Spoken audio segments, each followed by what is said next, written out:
Gəlin aldığım makyaj vasitələrindən birlikdə baxaq. İlk öncə Eveline markasından belə bir Kokos ve Penka üzümə köpüyü almışam. Teksturası çox yumuşaqdır və xüsusən də qoxusu çox möhtəşəmdir. Bunu çox bəyəndim. Daha sonra yenə eyni seriyadan olan nəmləndirici krem almışam. Bu da kokoslu kremdir və çox yumuşaqdır. Bu seriya bioorganik vegan sayılır həm də. Şiklan markasına ait qələm formasında göz layneri almışam. İstifadə edilməsi çox rahatdır. Benefit'in ən məşhur tuşlarından biri.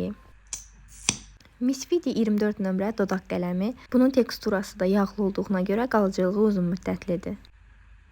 Və son olaraq bir neçə üz baxımı üçün maskalar. Bu maska detoks maskasıdır və üzə çəkdikdən bir neçə dəqiqə sonra belə qabarcıqlar formasında köpüklər əmələ gəlir üzdə. Eveline markasına məxsus bu maska isə çəhrayıgil və bitki tərkiblidir, üzü işıldadır və şüşə kimi parlaq edir. Bu isə kokoslu nəmləndirici maskadır və digərlərindən fərqli olaraq parça formasındadır.